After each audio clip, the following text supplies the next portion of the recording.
నమస్తే అండి తెలుగు ప్రజలకు ఈరోజు ఎక్కడ చూసినా ఒకటే పేరు రెండు రాష్ట్రాలలో వినబడుతుంది. బ్యానర్ ఐటమ్స్ ఆంధ్రజ్యోతి కావచ్చు, మిగతా పేపర్లలో, టీవీలలో, యూట్యూబ్ ఛానల్లో, ఇన్స్టాగ్రామ్లో, ట్విట్టర్లో కవిత కవిత కవిత కవిత. ఇంతకు ఈ కవిత ఎవరు? ఈ కవిత పేరు ఇంత మారుమోగడానికి రీజన్ ఏంటంటే తెలంగాణ జాతిపిత అని చెప్పుకుంటున్న బీఆర్ఎస్ నాయకుడు కూతురు కల్వకుంట్ల చంద్రశేఖరరావు మాజీ ముఖ్యమంత్రి గారి కూతురు కాబట్టి ఇంత పెద్ద మొత్తంలో చర్చ జరుగుతుంది. ఆమె రేపు నెక్స్ట్ ఒక కొత్త పార్టీ పెట్టబోతుందని, లేదంటే కాంగ్రెస్లో జాయిన్ కాబోతుందని, లేదంటే బీజేపీలో విలీనం అవుతుందని, కేసీఆర్ దేవుడు, కేసీఆర్ చుట్టూ దయ్యాలు ఉన్నాయని ఇట్లా అనేకమైనటువంటి స్టేట్మెంట్లు ఇవ్వడం వల్ల ఇలా తెలంగాణ అంతా కూడా పెద్ద మొత్తంలో చర్చ జరుగుతుంది. ఒక పర్సన్తో ఇంటర్వ్యూ చేద్దాం. జాగృతి, తెలంగాణ జాగృతి అధ్యక్షురాలు, ఆ సంఘంలో పనిచేసిండు. యూత్ వింగ్కు, అంటే తెలంగాణ జాగృతి యూత్ వింగ్కు వైస్ ప్రెసిడెంట్గా పనిచేసిన సంగ్రామ్ సింగ్ అన్న, నేను మీ ఛానల్కి ఇంటర్వ్యూ ఇవ్వాలి, నేను తెలంగాణ జాగృతి గురించి కానీ కేసీఆర్ కూతురు కవిత గురించి మీకు అనేక విషయాలు చెప్పాలి అంటే సరే రమ్మని చెప్పినాం. ఉస్మాన్ యూనివర్సిటీకి వచ్చిండు, ఎన్ఆర్ఎస్ హాస్టల్, నరసింహ టీ కొట్టుకాడ ఉన్నాం. అన్న నమస్తే. నమస్తే అన్న. అన్న చెప్పండి, మీరు రోజు ఫోన్ చేస్తున్నారు, రోజుకు ఒక వీడియో వాట్సాప్ చేస్తున్నారు. అవును, మీకు ఇక నిద్ర లేదు, ఏం లేదు. కవిత గురించి ఏదన్నా వీడియోలు వస్తే పంపుతారు. ఇప్పుడు కవితకు మీరు నెగిటివ్ చెప్పడానికి వచ్చారా, పాజిటివ్ చెప్పడానికి వచ్చారా? అంటే అక్కడ జరిగినటువంటి విషయాలు షేర్ చేయాలి, అందరికి చెప్పాలి, ఇంకా కొంతమంది నాలాంటి వాళ్ళు మోసపోవద్దు అనే ఉద్దేశంతో నేను ఈరోజు రావడం జరిగింది. అది మీకు ఒకరికి కాదు, నేను బ్రాడ్కాస్ట్లో చాలా మందికి పంపిస్తూ ఉన్నా. ఎందుకంటే తెలియాలి, మ్యాక్సిమం కొందరికి తెలియకుండా కొంచెం తప్పటడుగులు వేస్తూ ఉన్నారు. కవితకి ఏం చేస్తున్నారంటే, నాకున్న చరిష్మకు పాత నీరు పోయి కొత్త నీరు వస్తుంది, అదే పాత వాళ్ళు పోయినంత మాత్రం నాకు ఏం ఎఫెక్ట్ పడేదనే ఉద్దేశంతో అక్కడ నడుస్తూ ఉంది. కొత్త వాళ్ళకి తెలియదు. కేసీఆర్ బిడ్డ, ఒక ముఖ్యమంత్రి బిడ్డ, జాగృతి అధ్యక్షురాలు, అంటే ఇంటర్నేషనల్ లెవెల్లో జాగృతి సంస్థ ఉంది, అట్లాంటి సంస్థకి అధ్యక్షురాలు అని చెప్పేసి. ఎన్ని దేశాలలో ఉంది జాగృతి? చాలా దేశాలలో ఉంది, చాలా దేశాలలో ఉంది. అన్ని దేశాలకు అధ్యక్షుడు ఉన్నాడా? 100% అందరు ఉన్నారు. అధ్యక్షులు, వైస్ ప్రెసిడెంట్లు, వైస్ ప్రెసిడెంట్లు అందరు ఉన్నారు. అంటే ఆ స్థాయికి తీసుకుపోవడానికి ఫస్ట్ మన తెలంగాణ రాష్ట్రంలో ఉన్నటువంటి నాలాంటి కార్యకర్త కృషి వల్లనే తెలంగాణ జాగృతి అనే పేరును విదేశాల్లోకి తీసుకుపోయారు. అంటే కవితక కృషి ఎంతైతే ఉందో దానికంటే ఎక్కువ కింది స్థాయి కార్యకర్తలు, అంటే ఇప్పుడు కాదు, స్టార్టింగ్లో నుంచి మొన్నటి వరకు పనిచేసినటువంటి కార్యకర్తలు. తెలంగాణ జాగృతి ఏ సంవత్సరంలో స్థాపించారు? 2007లో కొంతమందితో, పిరికెడు మందితో స్టార్ట్ అయ్యి ఈరోజు లక్షల మంది ఉన్నారు. 2007. అసలు ఏంది ముఖ్య ఉద్దేశం తెలంగాణ జాగృతి? తెలంగాణ జాగృతిలో అనేక విభాగాల ద్వారా ప్రజలకు సేవ చేయాలనే ఉద్దేశంతో, ఒక మంచి ఉద్దేశంతోనే కవితగా పెట్టిర్రు. చాలా మంచిగా పోయింది, చాలా రోజులు మంచిగా. ఏమేమి వింగులు ఉన్నాయి ఇందులో? వచ్చేసి మహిళా విభాగం ఉంది, విద్యార్థి విభాగం ఉంది, యువజన విభాగం ఉంది, హెల్త్ వింగ్ ఉంది, హ్యాండిక్యాప్డ్ ఉంది, కల్చరల్ ఉంది, ఇవన్నీ ఉన్నాయి. ఇవన్నీ వింగులు. అవును, ఇవన్నీ వింగులకు ప్రతి అధ్యక్షులు, వైస్ ప్రెసిడెంట్లు అందరికీ. అంటే ఇది ఎక్కడ కూడా నాకు తెలిసి ఇంత పెద్ద సంస్థ లేదు నాకు తెలిసి. అంటే ఒక్కటే సంస్థలో ఇన్ని విభాగాలు డివైడ్ చేసి, ఆ డివైడ్ చేసిన విభాగాల ద్వారా ఇప్పుడు వికలాంగుల విభాగం ఉంది, దానికి ప్రెసిడెంట్ ఉంటాడు, వైస్ ప్రెసిడెంట్ ఉంటాడు. ఆయన ఆ వింగుకు సంబంధించిన ఉన్న సమస్యలు ఈమె దగ్గర తీసుకుపోవాలి. ఆ సమస్యల వరకే ఉంటాయి, కానీ ఆయన తీసుకుపోయే పర్సన్ గేట్ లోపలికి వచ్చే పరిస్థితి లేదు. అనే ఆడ ప్రాబ్లం అక్కడ ఏంది, వికలాంగులను మొబిలైజ్ చేసి వాళ్ళ ద్వారా పబ్లిక్లో పోయి జాగృతిని వెలివేషన్ చేయాలి. కానీ అక్కడ ఉన్నటువంటి ప్రాబ్లమ్స్ తీసుకొద్దామంటే ఇక్కడ ఒక క్వార్టర్ ఉంటుంది, క్వార్టర్లీ, అది రావుల క్వార్టర్ ఉంటుంది. నిన్న కూడా మీరు జీ తెలుగులో జాగృతి కాదు, తెలంగాణ రావుల, తెలంగాణ జాగృతి కాదు, అది రావుల జాగృతి అని చెప్పడం జరిగింది. ఎందుకు అంటే అక్కడ ఉన్నటువంటి వాళ్ళు, నిన్న భరత్ గారు కూడా జీ తెలుగుకు సంబంధించినటువంటి యాంకర్ అడిగిండు, వాళ్ళకి పదవులు లేవు కదా, వాళ్ళ గురించి ఎందుకు మాట్లాడుతున్నా అంటే, వీడ పదవులు ఇచ్చింది పెదవులు మెదపకుండా పనులు చేయడానికే పదవులు ఇచ్చారు తప్ప, ఆ పెదవులు తెరిచి ఏదైనా మాట్లాడదామంటే ఇక్కడ ఉండదు, డోర్లు ఓపెన్ కావు. గ్రౌండ్ లెవెల్లో వర్క్ చేయడమే అంతే, మళ్ళీ వచ్చిన తర్వాత గేట్ బయటనే ఉండడం. లోపల ఎవరు ఉంటారు? జాగృతి రావుల జాగృతి అంటారు అన్న, తెలంగాణ జాగృతి కాదు, రావుల జాగృతి అంటారు. ఓకే, ఎవరెవరున్నారు ఆ రావులు? అసలు ఎందుకు ఆ మాట అనాల్సి వచ్చింది? అయితే ఒకసారి మీరు కూడా క్రాస్ చెక్ చేసుకోండి. ఆ రావులు ఎవరున్నారు? ఫస్ట్ శరత్ రావు. ఏం చేస్తాడు ఆయన? శరత్ రావు మొత్తం ఇంకా ఆయనే హెడ్. ఏది జరిగినా ఆయన మాటలు తక్కువ. హెడ్ అంటే ఇప్పుడు ఆయన పిఏనా? ఇక అది పిఏ అనుకోవచ్చు, అన్ని రకాలుగా పిఆర్ఓ పిఏ అన్ని ఆయనే. శరత్ రావు ఆయన ఎక్కడ? శరత్ రావు గోదావరి కానీ 89 కాలనీలో ఉండే. వీళ్ళంతా ఇప్పుడు నేను చెప్పే వాళ్ళు ఏంటంటే ఒకప్పుడు కాళ్ళకు వేసుకుందామంటే చెప్పులు లేనటువంటి వాళ్ళు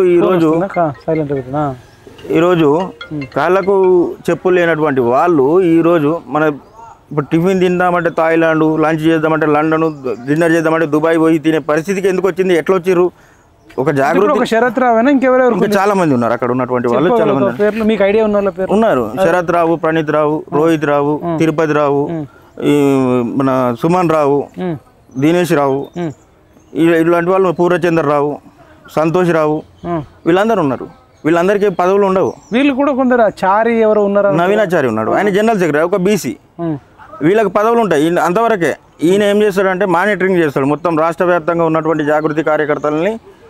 ఈ జాగృతి కార్యక్రమాలని ఎట్లా చేయాలి, ఎక్కడ చేయాలి, ఎట్లా అన్నది ఈయన మానిటరింగ్ చేస్తాడు. ఈయన అంతవరకే. ఇప్పుడు ఈ రావులంతా మీరు చెప్పిన రావులు కోటీశ్వర్లు అయ్యారా? కోటీశ్వర్లు 100% అయ్యారు. జాగృతిని అడ్డం పెట్టుకుని 100% అయ్యారు. సరే, వీళ్ళు జాగృతిని అడ్డం పెట్టుకుని ఎట్లా కోటీశ్వర్లు అయ్యారు, అసలు కవిత ఎట్లా అయింది, ఇవన్నీ తెలుసుకునే కంటే ముందు ఓకే అసలు who is Sangram Singh? Okay, మీరు ఎక్కడి నుంచి వచ్చిర్రు, మీరు ఎక్కడ పుట్టిర్రు, అసలు మీకు ఈ జాగృతికి సంబంధం ఏంది, మీ బ్యాక్గ్రౌండ్ ఏంది, స్టార్టింగ్ నుంచి ఒక 2 నిమిషాల్లో చెప్పండి. ఓకే, నేను చదివింది social welfare residential school Medipalli, Jagtial జిల్లా, ఇప్పుడు జగిత్యాల జిల్లా. ఇంటర్మీడియట్ వచ్చేసి వరంగల్లో చదివిన, డిగ్రీ వచ్చేసి పీజీ కాలేజ్ సికింద్రాబాద్లో చదివిన. అప్పటి నుంచి నాకు ఓఈ నుంచి సుసంబంధాలు ఉండే. నేను ఏబీపీలో అప్పుడు యాక్టివ్గా పనిచేసిన. ఆ తర్వాత నేను 96లో, నేను 97లో ఇక్కడ డిగ్రీ చేయడం జరిగింది. 2001 నుంచి 2008 వరకు నేను ఐసిఐసిఐ బ్యాంక్లో వర్క్ చేయడం జరిగింది. నా కింద అప్పుడు 86 మంది వర్క్ చేసే వాళ్ళు ఉండే. ఏం జాబ్? ఐసిఐసిఐ బ్యాంక్లో 2 వీలర్ లోన్స్లో టీమ్ లీడర్గా పనిచేసిన. 1800 రూపీస్ సాలరీతో ఇక్కడ పనిచేసిన.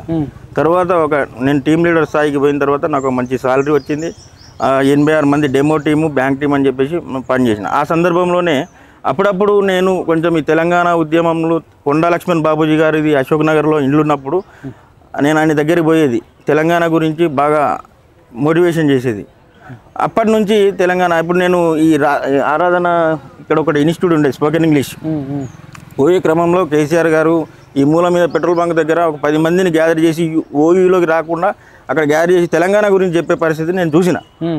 అట్లా మనం తెలంగాణ ఉద్యమం ఉధృతమయ్యే సమయానికి మనం కూడా తెలంగాణ ఉద్యమంలో భాగస్వాములు కావాలి అంటే ఇండివిజువల్ కాకుండా మనం చేయాలి అనే ఒక పట్టుదలతోని అప్పుడు నేను తెలంగాణ యువ కిరణాలు అనే ఆర్గనైజేషన్ పెట్టడం జరిగింది ఇందిరా పార్క్ దగ్గర. అప్పుడు పెట్టిన క్రమంలో ఇట్లానే పిలుపు మేరకు ఇప్పుడు మన కోదండరామ్ గారు కానీ, కేసీఆర్ గారు కానీ వీళ్ళు చేసినటువంటి పిలుపు మేరకు నేను నా ఆర్గనైజేషన్ ద్వారా చేయడం జరిగింది. అయితే అప్పుడు మన ట్యాంక్ బండ్ మీద మిలియన్ మార్చిలో ఫస్ట్ నా ఆర్గనైజేషనే ఫస్ట్ అక్కడ ట్యాంక్ బండ్ ఎక్కడం. అప్పుడు అంటే అట్లా చేసే క్రమంలో ఏమైంది, యువ కిరణాలు సపరేట్ పెట్టుకోవాలి, మరి తెలంగాణ జాగృతికి ఎట్లా? అదే చెప్తున్నా. దాని తర్వాత ఏమైందంటే నా ఒక్కడి వల్ల అవుతలేదని చెప్పేసి నేను అప్పుడు ఉస్మానియా యూనివర్సిటీలో ఉద్యమం ఉధృతమవుతున్న సమయంలో నేను ఇక్కడికి రావడం, ఇక్కడ కొంతమంది యూత్ నాకు పరిచయం కావడం, ఇక్కడ ఉన్నటువంటి సమస్యలు ఒక గ్రూప్ వాళ్ళు అంతా చేసి ఇక్కడ ఉన్నటువంటి టీఆర్ఎస్కు అనుకూలంగా పనిచేసేటువంటి వాళ్ళు కొంతమంది అప్పుడు కేసులు అయినాయి అనే కేసుల పేరు మీద కొంచెం పైసలు వసూలు చేసి జైల్లో పడ్డోళ్ళని బయటికి తీసుకురాకుండా పైసలన్నీ వసూలు చేసి వాళ్ళే వాడుకుంటున్నారనే క్రమంలో తెలంగాణ విద్యార్థి ఐక్యవేదిక అని చెప్పేసి కొనగాల మహేష్ దీనికి అధ్యక్షులుగా పనిచేశారు, నేను వైస్ ప్రెసిడెంట్గా పనిచేసిన. ఓకే, మీరు కొనగాల మహేష్తో కలిసి పనిచేసిన. ఇదే డే అండ్ నైట్, ఇంటికి పోకుండా ఇక్కడే ఉన్న అన్ని రోజులు, నెల రోజులు ఇక్కడే ఉన్న రోజు తిన్నాం, లేకపోతే పన్నాం. నీళ్లు తాగకుండా అదే సుధాకర్ హోటల్లో తిన్నాం, ఇదే బాబాయ్ హోటల్లో ఛాయలు తాగకుండా డైలీ ఇక్కడే ఉండేది. సంపత్ నాయక్ కూడా మాతో పనిచేసిండు, శంకర్ కూడా పనిచేసిండు, కోటేశ్వరరావు కూడా పనిచేసిండు. చాలా మంది అంటే హార్డ్ కోర్గా 15 మంది ఒక యూనిట్గా ఏది చేసినా కానీ ఉద్యమం లాగా చేసినాం. కేసులు కూడా అయినాయి. నా బండి అప్పుడు అశోక్ గారు సిఐ ఉండే, అప్పుడు నాకు కేసులు మా అందరి మీద అయినప్పుడు బెయిళ్ళ గురించి తిరగాలి, ఇటు ఉద్యమం చేయాలి, బెయిళ్ళ గురించి తిరగాలి, ఉద్యమం చేయాలి. మళ్ళీ అవుట్ ఆఫ్ క్యాంపస్ పోతే మళ్ళీ క్యాంపస్లోకి రావడానికి నానా తంటాలు పడేది, పోలీసులు అట్లే, మళ్ళీ వస్తే బయటికి పోవడం కష్టం. అట్లాంటి సందర్భంలో ఉద్యమం చేస్తున్నప్పుడు అప్పుడు తెలంగాణ నెటిజన్ ఫోరం ఇప్పుడు college TV CEO Dasari Srinivas కానీ, విజయ్ భాస్కర్ గారు కానీ, నేను కానీ మా ముగ్గురిని పిలవడం జరిగింది. కవితక్క పిలిచి అప్పుడు బంజారాహిల్స్లో ఆఫీస్ ఉన్నప్పుడు సరే ఇట్లా కవితక్క పిలుస్తుంది మనల్ని, మనం పోదాం అని చెప్పేసి పోయిన తర్వాత ఏమన్నారంటే మీరు మన ఆశయం ఒక్కటే, మన గమ్యం ఒక్కటే, కానీ పోయే దారులు వేరే. అంటే అందరం కలిసికట్టుగా పనిచేస్తే ఈజీగా అవుతుంది, మీకు కూడా ఈజీగా అవుతుంది, తెలంగాణ సాధించుకోవచ్చు అని ఇట్లా కొందరిని మొబిలైజేషన్ చేశారు. సరే మనకు కూడా ఇబ్బందులు ఉన్నాయి, చేద్దాం అని ఎవరైతే తెలంగాణ గురించే కదా అని చెప్పేసి అప్పుడు మేము పోవడం జరిగింది. పోయిన వెంబడే మాకు తెలంగాణ యువజన విభాగం రాష్ట్ర ఉపాధ్యక్షునిగా నన్ను, అధ్యక్షునిగా విజయభాస్కర్ గారిని పెట్టడం జరిగింది. ఆ క్రమంలో నేను గ్రామాలు తిరిగిన, రాష్ట్ర వ్యాప్తంగా తిరిగి విలేజ్ లెవెల్లో నేను కమిటీలు వేయడం జరిగింది. విలేజ్ లెవెల్, మండల లెవెల్లో అన్ని గ్రామస్థాయి కమిటీలు వేయడం జరిగింది. అట్లా ఎందుకు దీని ఉద్దేశం ఏంటంటే ఒక జాగృతి, మహిళా అధ్యక్షురాలు ఎంత గౌరవం ఉంటుంది అనే ఉద్దేశంతో పనిచేసినాం. తెలంగాణ గురించి కొట్లాడుతున్నారు, మళ్ళీ ఉద్యమ నాయకుడు కేసీఆర్ గారి బిడ్డ అని చెప్పేసి మనం పనిచేయడం జరిగింది. ఆ పనిచేసే క్రమంలో బాగానే పోయింది. అప్పుడు ఒక్కొక్కరు సైనికులు తయారయ్యారు, చాలామంది తయారయ్యారు. అంటే హార్డ్ కోర్, ఏది కూడా ఆశించకుండా ఉద్యమం 2014 జూన్ 2 వరకు కూడా మనం ఎవ్వరు తిన్నరా పన్నరా ఉన్నారా అని లేకుండా ఎవరిది వాళ్ళు ఇండివిజువల్గా ఎవరికి సాధ్యమైన తర్వాత ఉద్యమం ఉధృతంగా చేశారు. మరి చేసిన క్రమంలో తెలంగాణ వచ్చింది. ఏమేం చేశారు జాగృతి తరపున మీరు? చాలా బతుకమ్మ ద్వారా మొబిలైజేషన్ చేయడము, మా యూత్ వింగ్ ద్వారా అందరి యూత్ను మొబిలైజేషన్ చేయడం, ఇట్లా ఉద్యమానికి ఏ రకంగా అయితే సహకరిస్తారో ఆ రకంగా అందరిని మొబిలైజ్ చేసినాం. మీరు స్పీచ్ ఇచ్చేదా? వంట వార్పు, సాగరాహారం కానీ వీటన్నిటిలో మేము 100% పార్టిసిపేట్ చేసినాం. ఇట్లా చేసిన తర్వాత అందరూ వచ్చిన తర్వాత సరే ఇప్పుడు ఒకటి ఫామ్ అయింది, తెలంగాణ వచ్చింది. తెలంగాణ వచ్చిన తర్వాత మరి కవితక్క మరి పిలుచుకొని దీన్ని మనం స్వచ్ఛంద సేవా సంస్థ ఇట్లనే పోదామని చెప్పారు, ఫస్ట్ పెట్టారు. సరే కొన్ని రోజులు నడిచిన తర్వాత ఏమన్నారు, ఇది పార్టీ కాదు, ఇది ఒక స్వచ్ఛంద సేవా సంస్థ, మీరు ఎవరు కూడా పదవులు ఆశించొద్దు, నామినేటెడ్ పోస్టులు అడగద్దు, స్థానిక సంస్థల ఎలక్షన్లో కూడా టికెట్ ఆశించొద్దు, ఎవరు ఏ పార్టీలో ఉన్నా కానీ ఇందులో ఉండొచ్చు అని నియమ నిబంధనలు పెట్టారు. సరే అనుకున్నాం, వర్క్ చేసినాం. ఆ క్రమంలో వర్క్ చేస్తున్న క్రమంలో మెల్లమెల్లగా అప్పుడు ఆమె ఎంపీ అయినరు. సరే ఎంపీ అయినరు కదా, ఎవరో ఒకరు ఏదో ఒక ఆశతో, అంటే తెలంగాణ మనం కొట్లాడి సాధించుకున్న తెలంగాణలో ఎంతమంది నిరుద్యోగులు ఉన్నారు, అందరూ నిరుద్యోగులే కొట్లాడింది, ఏదో ఒకటి చేయకపోతారా అనే ఉద్దేశంతో పని చేసుకుంటూ పోయిన క్రమంలో పని చేయించుకుంటూనే పోయినారు. అంటే మీరు ఫుల్ టైం చేసేది వేరే పని చేసేది కదా మరి? అంటే మాకు ఉన్నటువంటి సోర్స్, నేను ఇక్కడ తర్వాత Ashok Leyland company royal power జనరేటర్లో నేను పనిచేసేది. అది పనిచేసేది అప్పుడు ఫుల్ టైం నేను పనిచేసేది, ఇది ఉద్యమానికంటే ముందు. ఆ తర్వాత ఏమైందంటే నేను ఫ్రీలాన్సర్గా పనిచేసిన, ఏదైనా ఫోన్ల మీద అంతే వాళ్ళకు కంపెనీకి అటాచ్ చేసి కంపెనీ నుంచి వీటి కస్టమర్కి చేసేది ఈ ఉద్యమం. రైట్. ఆ రకంగా ముందుకు పోయినాం. మరి ఎన్ని రోజులు ఇట్లా చేస్తాం అని అడగడం అంటే అడగొద్దు అది. ఆ తర్వాత ఏం చేసిరంటే తెలంగాణ యువజన విభాగం ఉమ్మడి కరీంనగర్ జిల్లా అధ్యక్షునిగా నన్ను మళ్ళీ షిఫ్ట్ పంపించారు. అది కూడా మేము గ్రామాన్ని తిరిగి మాకు కంప్లీట్ చేయడం జరిగింది. అట్లా అందరు ఓయిలో కూడా చాలామంది ఉన్నారు, ఓయిలో మా ఫ్రెండ్స్ కూడా అప్పుడు. అంటే ఈ రకంగా ముందడికి పోయినప్పుడు మరి మీకు ఏడింది అదే చెప్తున్నా. ఇప్పుడు అయిపోయిన తర్వాత మరి పదవులు అడగద్దన్నారు, పోస్టులు అడగద్దన్నారు, మరి చేసుకుంటూనే పోతున్నాం. సరే ఓకే అయిపోయింది. మరి గ్రామ స్థాయిలో మరి ఏ పార్టీ ఆ పార్టీకి సంబంధం లేదన్నారు. ఒకనొక దశలో కేసీఆర్ గారి ఫోటో కూడా ఫ్లెక్సీలో పెట్టద్దు, అడ్మినిస్ట్రేషన్ నుంచి మన జాగృతికి రిలేషన్ మెయింటైన్ చేయాలనే ఉద్దేశం చెప్పారు, బాగానే ఉంది. మరి ఎలక్షన్లు వచ్చినప్పుడు ఆమె పదవుల గురించి ఆమె టికెట్ తీసుకుంటుంది, ఎంపీగా పోటీ చేస్తారు, ఆమె గెలవడానికి మేము మళ్ళీ టీఆర్ఎస్ కండువా, జాగృతి కండువా పక్కన పెట్టి టీఆర్ఎస్ కండువా వేసుకోవాలి. వేసుకున్న తర్వాత మళ్ళీ ఆమె గెలిచిన తర్వాత ఏమైనా చేస్తారంటే ఏం చేసేది, ఎవరికి చేస్తుంది? ముక్కు ముఖం తెలియని వాళ్ళకు, తెలంగాణ జాగృతి గురించి కష్టపడే వాళ్ళకి కాకుండా వేరే వాళ్ళు ఉంటారు, పని చేసిన వాళ్ళు గేటు బయట ఉండాలి. అట్లాంటివి నిరంకుశ ధోరణి అక్కడ ఉన్నటువంటి కోటరి వాళ్ళు చెప్పినటువంటి మాటలు విని ఈరోజు మంచి పొజిషన్ వైస్ ప్రెసిడెంట్గా ఉన్న మీరు కూడా కలవడానికి లేకుండా అంతే కదా, అంతే. అంటే ఎప్పుడన్నా ఒకసారి కలవనిచ్చేది, మాట్లాడేది. మరి ఎన్నిసార్లు కలిసి ఉంటుంది దాదాపు? అంటే నేను కలిసేది ఇప్పుడు నన్ను నమ్ముకున్నారు, నా యూత్ వింగ్ ఉన్నారు. నేను ఎగ్జాంపుల్ నేను పెద్దపల్లి జిల్లా ప్రెసిడెంట్గా చేసిన. అరే సంగ్రామ్ సింగ్ అంటే ఒక యువజన విభాగం ప్రెసిడెంట్, ఈయన వెళ్తే ఏమైనా చిన్న పనులు గ్రామ స్థాయిలో అయ్యే పనులు, ఏదో అయ్యే పనులు ఉంటాయి, ఒక మాటతో చెప్పి అయ్యే పనులు ఉంటాయి.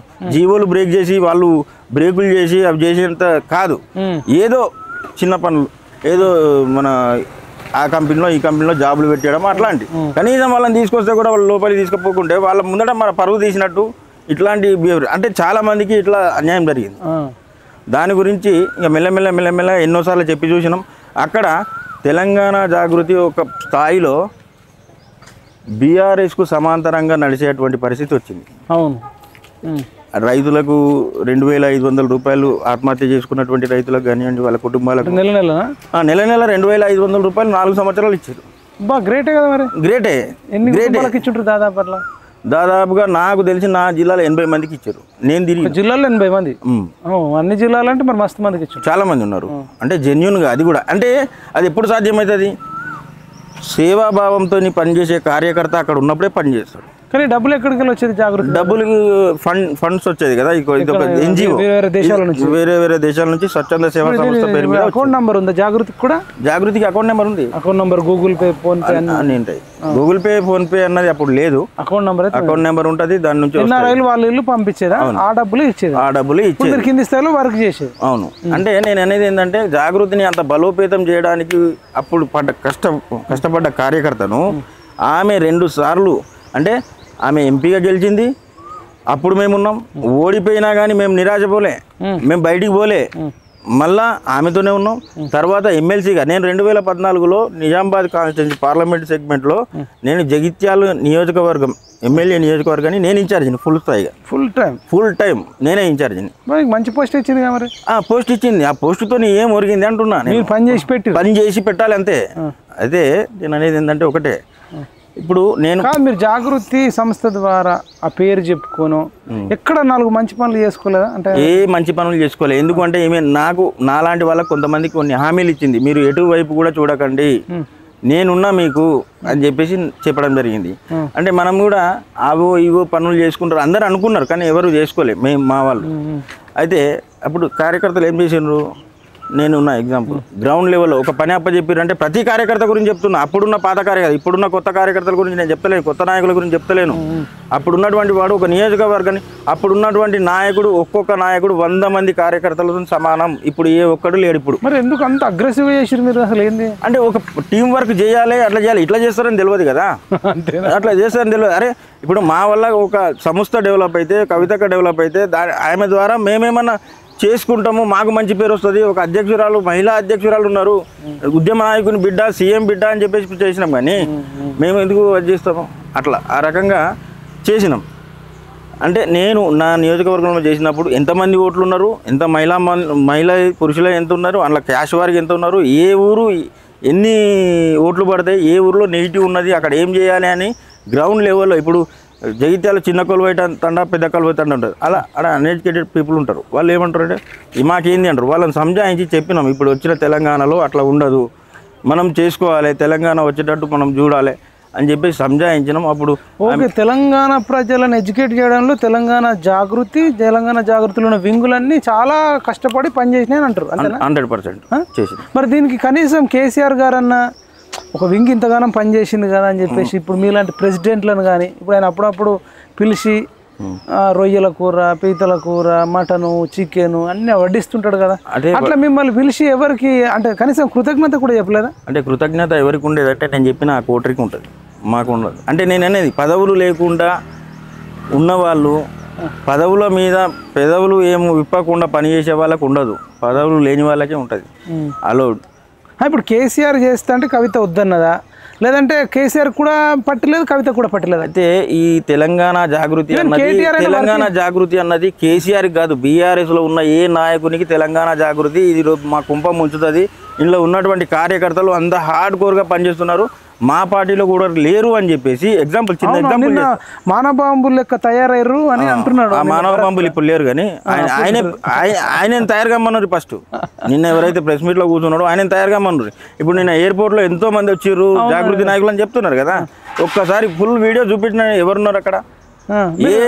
జాగృతి గనక మీరందరూ ఉండుంటే ఇలా కవిత సీఎం లెవెల్ ఉంటుండే. 100% ఉంటుండే. మీరు అందరికి ఉండి మంచి చెడు కొంచెం మంచి కార్యాలయంలో, శుభ కార్యాలయంలో నేనేం చెప్తున్నా, అందుబాటులో ఉంటే ఇప్పుడు ఆమె తిరుగుండకపోవచ్చు. 100% తిరుగుండకపోతుండే. నేనేమంటున్నా, ఒక హరీష్ అనే పిల్లగాన్ని నేను యూత్ వింగ్ అధ్యక్షునిగా కమలాపూర్ మండలంలో ఈటల రాజేందర్ కాన్స్టిట్యూన్సీలో వేసిన. అరే జాగృతోడు ఇక్కడ ఉన్నాడు అని చెప్పేసి వాడిని టార్చర్ చేసి పోలీస్ స్టేషన్లో పెట్టి టీఆర్ఎస్లో ఉన్నాగా చేస్తే వాడు ఊరు వదిలిపెట్టుకుని బొడుగ శోభకు డ్రైవర్గా పనిచేసాడు. అంటే బీఆర్ఎస్ లోనే అట్లాంటి పరిస్థితి ఉన్నది. అంటే అంత టెర్రిఫిక్ గా పనిచేసినటువంటి జాగృతి వాళ్ళ హార్డ్ వర్క్ వీళ్ళు ఓర్చేది కాదు.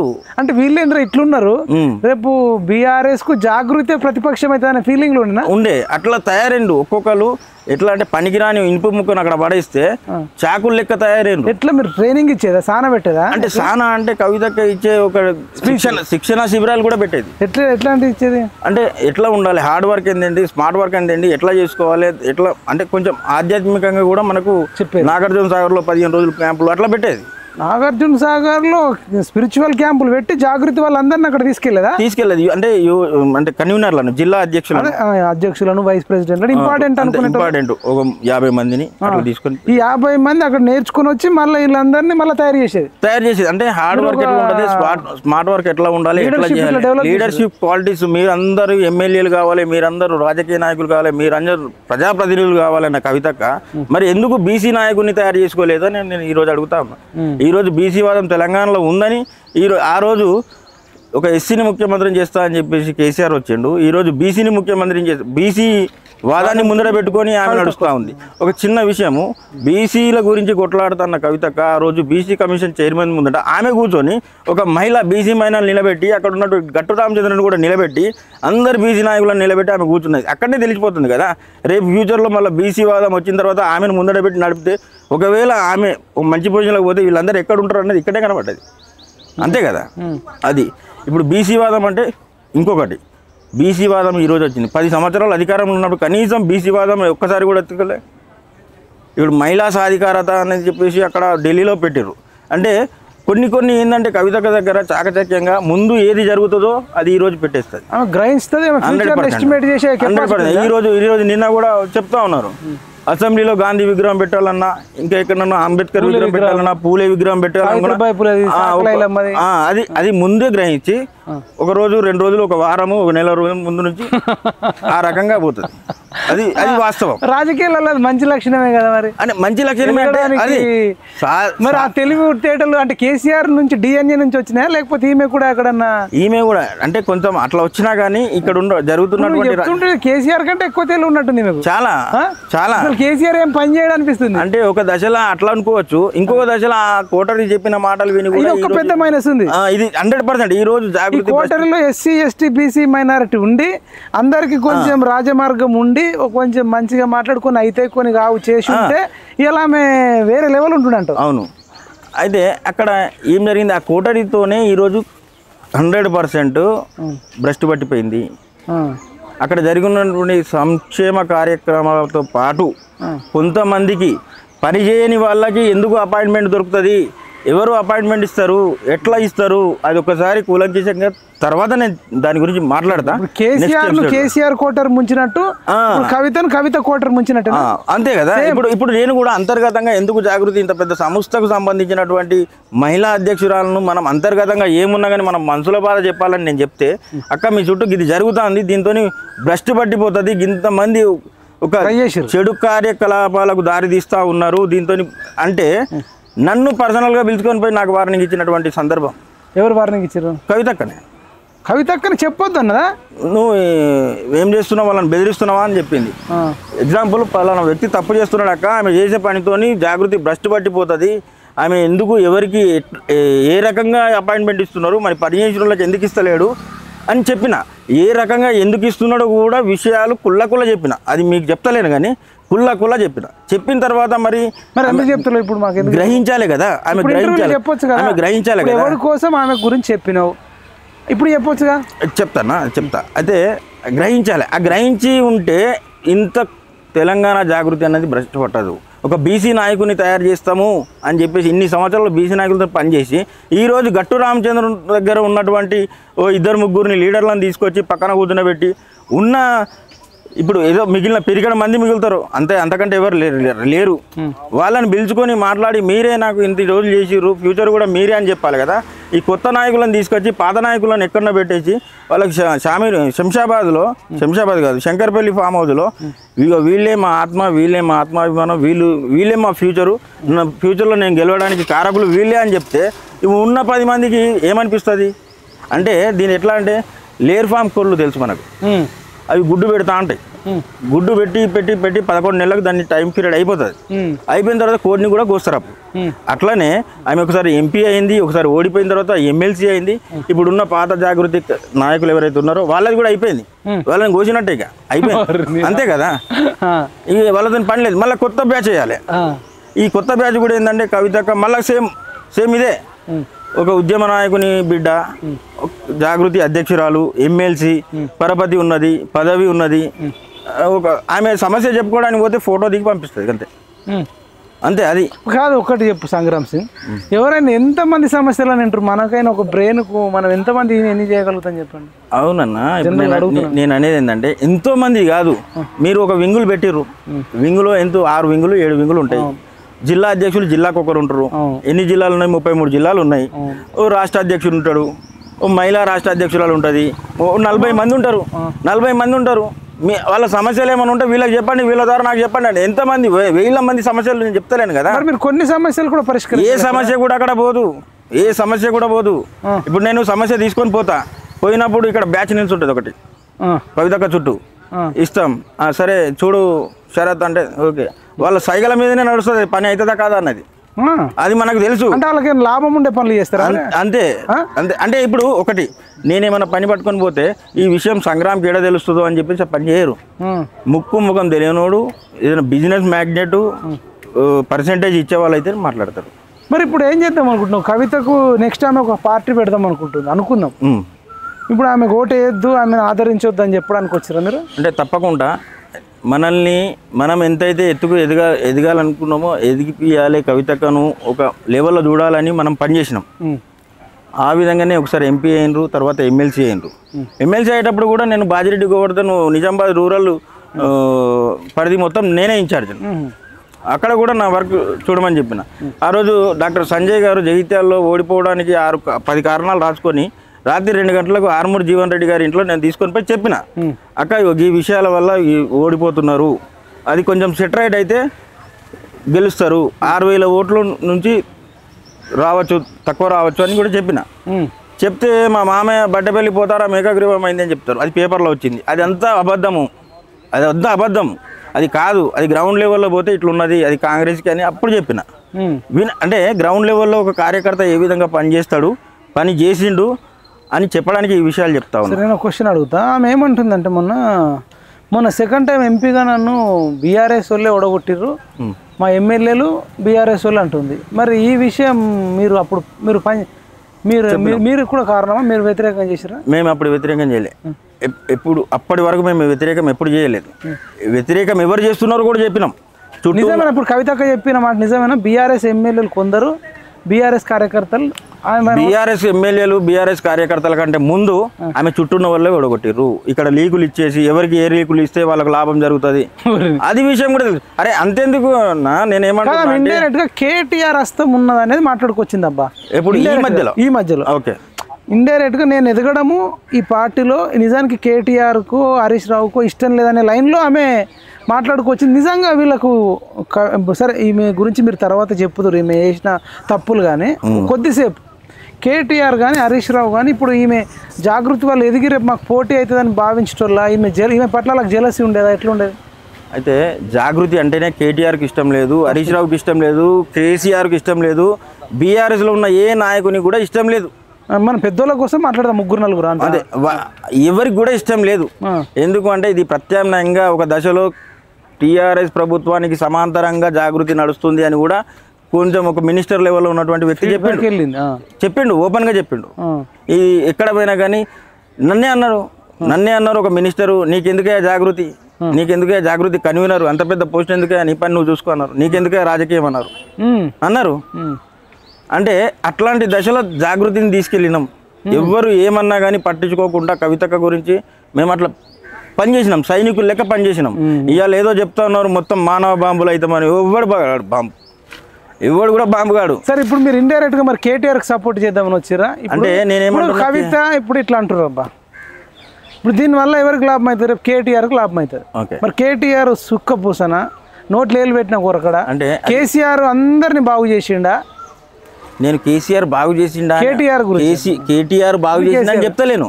కేసీఆర్ బాగా చేసిండని చెప్తలేను నేను ఇక్కడ. ఇది కుటుంబ కలహం. మనం ఏంటంటే ఒక సంస్థలో పనిచేసినప్పుడు ఒక సంస్థ అధ్యక్షురాలిగా ఒక సంస్థను బలోపేతం చేద్దాం, ఇది ఏ పార్టీకి సంబంధం లేదు, స్వచ్ఛందంగా రావాలి, ఏది ఆశించద్దని కూడా మనం పనిచేసినాం.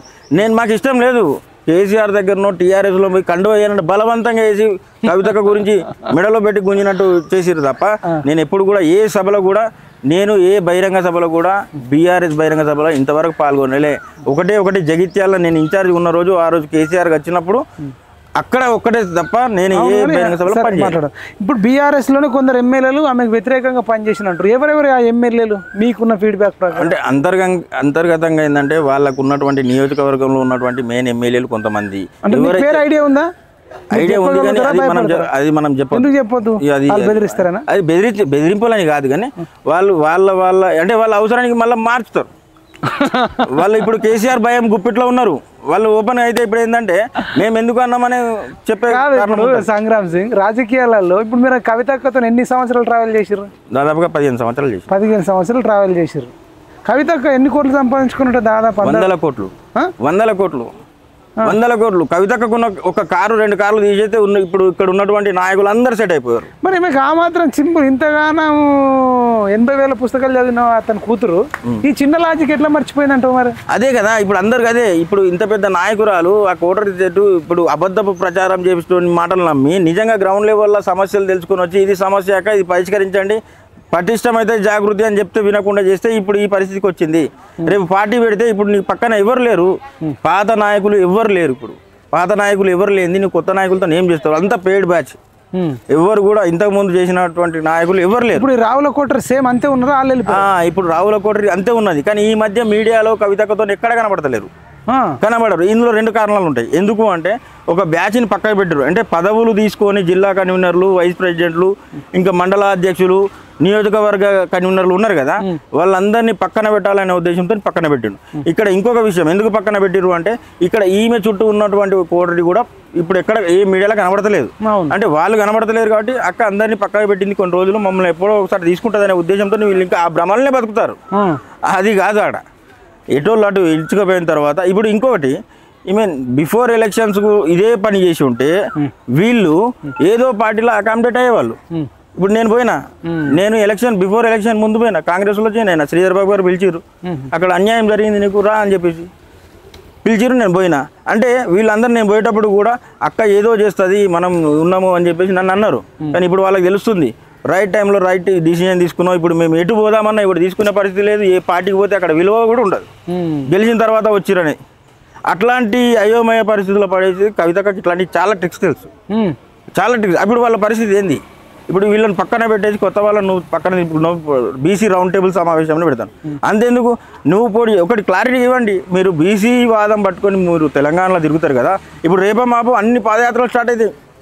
ఇంట్లో ఉన్న 4 పాదయాత్రలు చేస్తారు చూడండి, 4 చేస్తారు చూడండి. ఇప్పుడు అవును ఇదంతా ఎపిసోడ్ మీరు అర్థం చేసుకుంటారు కదా. అంటే కవిత మెంటాలిటీ కూడా మీకు తెలుసు. దాదాపు ఒక 100 సార్లు మీరు కలిసి ఉంటారు. 100 సార్లు 1000 సార్లు కలిసినాం. అదే అంత కలిసే పని చేసారు కాబట్టి ఇప్పుడు కవితకు కొంత పార్టీ పెట్టే ఛాన్స్ ఉందా? అంటే ఇక్కడ ఒకటి లేదంటే ఎలక్షన్ ముందు పెట్టే ఛాన్స్ ఉందా? అసలు మళ్ళీ ఎప్పటికైనా పోయి బీఆర్ఎస్లోనే కలుస్తుందా? ఇప్పుడు నా ఒపీనియన్ చెప్తున్నా. ఇప్పుడు డీల్ సెట్ అయితే మాత్రం పార్టీ ఉండదు, ఏముండదు. డీల్ సెట్ కాకుంటే ఈ లీకులు ఇచ్చేది వాళ్ళే, ఫేక్ అని పెట్టేది కూడా వాళ్ళే. ఈ లీకులు అని చెప్పేసి సరే ఈ లీకులు ఫేక్ అని పెడుతున్నారు కదా. ఒక ప్రముఖ ఛానల్, ప్రముఖ మీడియా ఎవరైతే 6 ఎమ్మెల్యేని తీసుకపోతే నాకు మంత్రి పదవి ఇస్తా అని ఎట్లా చెప్తారు? రాజకీయ భవిష్యత్తు ఎంతో ఉన్నటువంటి కవితకు ఇంత పెద్ద సమస్యను తీసుకొచ్చి పెట్టే ఆ ఛానల్ మీద ఎందుకు దావా ఇస్తలేదు? ఎందుకు కోర్టుకు పోతలేదు? మొన్న లిక్కర్ కేసు మీద నా మీద మాట్లాడడానికి కోర్టుకు పోయింది కదా. మరి అట్లాంటప్పుడు ఇట్లాంటి సమయంలో ఎందుకు పోతలేదు? ఇంకా టైం వాళ్ళు ఇప్పుడు అయోమయంలో ఉన్నారు. అయోమయం ఈ సమస్య జటిలమైన తర్వాత పోతే ఎట్లా? ఇప్పుడు నిన్న వచ్చిందంటే ఇవాళ పోవాలి, రేపు పోవాలి. ఇప్పటికి వచ్చి 4 రోజుల నుంచి తిరుగుతుంది కదా. ఏమంటే ఈ లీకులు ఇచ్చేది ఇప్పుడు కవితక్కనే రిలీజ్ చేసిందంట 100%.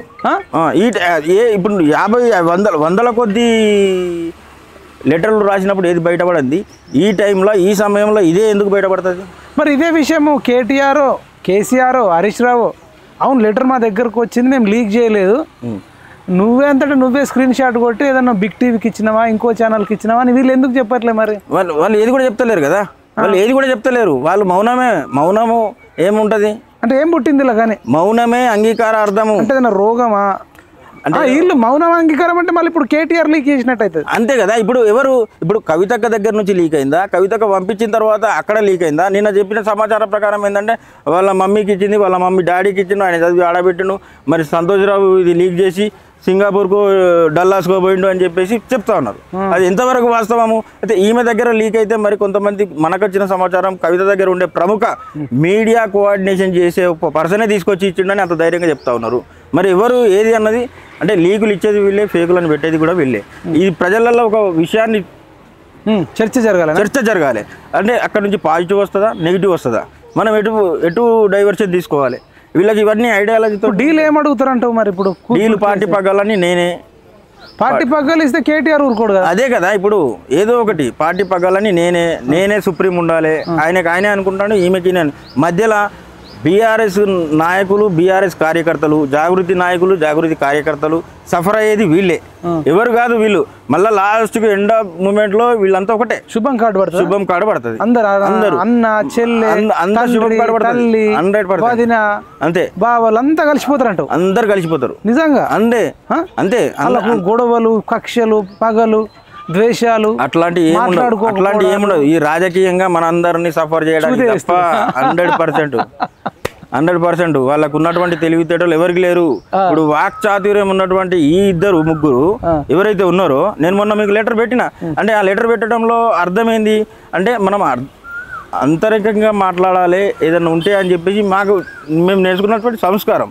ఒక ఉద్యమ నాయకుడు, సబ్బండ వర్ణాలను ఏకం చేసి ముందు నిలబడ్డటువంటి నాయకుడు, పైగా తండ్రి, ఆయనకి ఈ లేఖ ఇవ్వడం ఏంది, ఇది లీక్ అయ్యేటట్టు చేయడం ఏంది, ఇప్పుడు ప్రజలలో పల్చన చేసేందుకు అన్నప్పుడు నేను కూడా మరి మన సమస్యలు నువ్వు మీ సమస్యలకు మీ నాన్నకి ఇచ్చినప్పుడు నా సమస్యలు ఎన్నో ఉన్నాయి, ఎన్నోసార్లు చెప్పినాం అని ఆ రోజు మీకు లెటర్ రాసిన, అన్ని ఛానల్ కూడా పంపిన, నేను కూడా 6 పేజీల లేఖ రాసిన.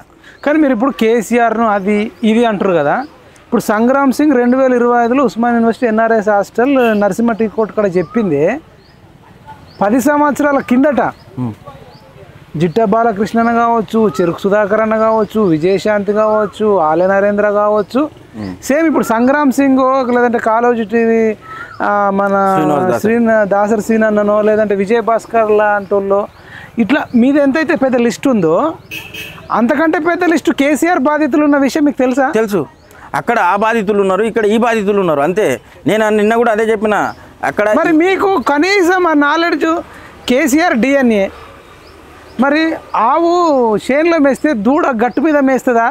ఇది రేపు మాకు ఇట్లనే అవుతుందని ఒక మనిషి అనేటోడు ఒక 6 నెలలకో 3 నెలలకో ఏడాదికో 2 ఏళ్ళకో రియలైజ్ కావాలి కదా. అంటే మీరు ఇన్ని ఏళ్ళ తరబడి ఉన్నారంటే మిమ్మల్ని ఏమనుకోవాలి, మీరు ఏం చెప్తారు? తెలంగాణ వచ్చిన మొదట్లో మనం ఇదంతా ఇల్లు చక్క పెట్టుకోవాలి, ఇవన్నీ వీళ్ళు సూత్రాలు చెప్తారు కదా, మరి మీరు నమ్మిరు అంటే నమ్మాల్సి వస్తుంది. అంటే పోయేదారుల మధ్యలో ఇచ్చిపెట్టి పోలేము కదా. అంటే ఒక టర్మ్ ఒకటి ఉంటుంది, టర్మ్ పాలసీ ఉంటుంది, దాని ప్రకారం మనం నడిచినాం 10 సంవత్సరాలు. నేను గవర్నమెంట్లో ఉండగానే బయటకు వచ్చినా మరి అట్లంటే. అవును, గవర్నమెంట్లో ఉన్నప్పుడే మీకు పని చేస్తలేదు, కలుస్తలేదు, అప్పటి లెక్క ప్రాధాన్యత ఇవ్వట్లేదు అని అప్పుడు రియలైజ్ అయ్యారు మీరు. రియలైజ్ అయినా అప్పటికి కూడా ఏమన్నారు, నన్ను నువ్వు తొందరపడుతున్నావు. తొందరపడు నేను కాదు, తొందరపడి చాలా లేట్ అయిందా నువ్వు? నేనన్నా తొందర ఇంకా ఎన్ని సంవత్సరాలు? మొత్తం 15 మీరు 15 ఏళ్ళు 15 ఏళ్ళ తర్వాత రియలైజ్ అయ్యారు, అంతే కదా. ఇప్పుడు ఇంకా రియలైజ్ కాకుండా కొట్టుమిటి ఆడుతున్నారు చాలా మంది ఉన్నారు. వాళ్ళ కోసం, వాళ్ళ కళ్ళు తెరిపించడం కోసం మీరు అదే చెప్పడానికి. ఒక్క కవిత బాధి ఇప్పుడు నాకు ఒకటి మీకు చెప్తుందని మీకు అర్థమవుతుంది అంటే, ఒక కల్వకుంట్ల కవితనే కాదు, కల్వకుంట్ల చంద్రశేఖర్ రావే కాదు, రేపు కేటీ రావు కాదు, రేపు హరీష్ రావు కాదు, రేపు ఎవడన్నా ఒక సంఘమో పెట్టి లేకపోతే ఒక రాజకీయ పార్టీ పెట్టి నేను గెలిచినాక అది చేస్తా, నేను గెలిచినాక ఇది చేస్తా, మీరు ఇప్పుడు ఇది చేయండి, మీరు అది చేయండి, ఆ కార్యక్రమాలు చేయండి, జెండాలు మోయండి, సభలు పెట్టండి, సన్మానాలు చేయండి అంటే, ఇగో సంగ్రామ్ సింగ్ లెక్క 15 ఏళ్ళ తర్వాత కూడా కట్టుబట్టలతోని బయటకు రావాల్సిన బతుకవుతుంది. కాబట్టి మన పని మనం చేసుకుంటూ ఎక్కడన్నా నిజంగా మంచోడు ఎక్కడన్నా 100కో 1,00,00,000కో మాయమైపోతున్నాడమ్మా మనిషి అన్నవాడని అందశ్రీ అన్న పాడిండు. మరి మనిషే మాయమైపోయినప్పుడు ఇక నాయకుడు అయితే ఇంకా నాకు తెలిసి 100కో 1,00,00,000కో కాదు, 100 కోట్లలో ఒకడు ఉంటాడేమో, మీరు దయచేసి ఎవడెనక బట్టలు చింపుకొని తిరగాల్సిన అవసరం లేదేమో నాకు 100%. ఇంకో విషయం కూడా చెప్పదలుచుకున్నా, రాజకీయాల్లో హత్యలు ఉండవు, ఆత్మహత్యలే ఉంటాయి. అది ఏ పార్టీలో లేని దానికంటే జాగృతిలో ఉంటుంది. ఇప్పుడు మిమ్మల్ని మీరు జాగృతిలో తిరిగారు కాబట్టి ఎక్కువ చెప్తారు. అట్లా కాదు, ఎక్కువ నేను చూసింది అదే. ఇప్పుడు జాగృతిలో ఏముంటుంది, ఒక టోటల్ కమిటీలు వేస్తారు. కమిటీలు వేసిన తర్వాత జాగృతి ఇప్పుడు అవసరం లేదు, నేను ఎంపీగా ఉన్నా ఇంకా నాకు సరిపోతుంది, జాగృతి ఎక్కడో పోతుంది. కానీ కింది లెవెల్లో గ్రామ స్థాయిలో జాగృతి యాక్టివిటీస్ నడుస్తూనే ఉంటాయి. ఈమె పట్టించుకోదు. మళ్ళీ ఈమెకు సమస్య వచ్చినప్పుడు జాగృతి వస్తుంది. సమస్య వచ్చినప్పుడు బీఆర్ఎస్ ఎట్లా పేరు మారుతుందో భారత్ జాగృతి అవుతుంది. ఈ రోజు నిన్న సింగరేణి కార్మిక విభాగం, బొగ్గుగని కార్మిక సంఘంలో కొంతమందిని విడదీసి సింగరేణి జాగృతి అని వేసింది. రేపు ఏదైనా పార్టీ పెడితే రేపు ఆ పార్టీ పేరు పెడుతుంది. అంటే ఆమె పార్టీలు ఊసర వెళ్ళి మార్చినట్టు మారిస్తే, రంగులు మారిస్తే ఇక్కడ కార్యకర్తలందరూ ఆ విధంగా మోల్డ్ కావాలన్నమాట. ఇక్కడ ఇప్పుడు నచ్చలే సంగ్రామ్ సింగ్ అనేవాడు, నచ్చకపోతే ఏం చేస్తారు, నన్ను తీసేయరు జాగృతిలోకి వెళ్ళి. ఏం చేస్తారు అంటే నా ప్లేస్లో ఇంకోటి వస్తాడు, వచ్చిండు కూడా అట్లా తీసుకొచ్చారు. మనం పోతే మనల్ని సమస్య మీద పోతే నిలబెడతారు, చూస్తారు పొద్దున్న నుంచి సాయంత్రం వరకు. ఎట్లా అంటే నువ్వు వెయిట్ చేయి, నేను నా దృష్టిలో ఉన్నావు అంటారు. అట్లా 4-5 రోజులు అవుతుంది. తర్వాత మనం పోతాం, మళ్ళీ ఎంబడే ఒక పిఏ ఫోన్ చేస్తాడు, అరే సంగ్రామ్ ఎట్లా వెళ్ళిపోయినా అక్క పిలుస్తున్నావు అంటారు. మళ్ళీ రావాలి, మళ్ళీ 4 రోజులు.